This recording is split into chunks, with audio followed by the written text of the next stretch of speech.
In today's video, we'll be providing you with the fuel pump fuse and fuel pump relay locations for your 1998 Lincoln Navigator. In order to locate the power network box, open the hood.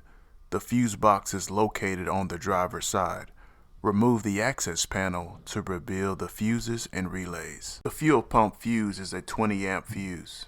It is number 19 on the diagram.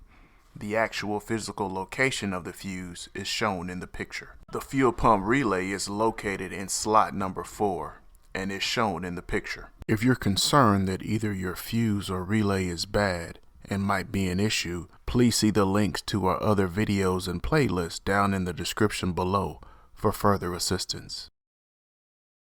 Thank you so much for watching today's video. I hope this video helped you out.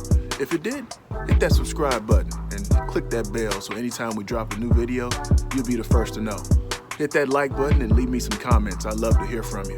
If you're interested in any of the products we used in today's video, we'll leave some links down below. Hope you have an awesome day, and thanks for watching.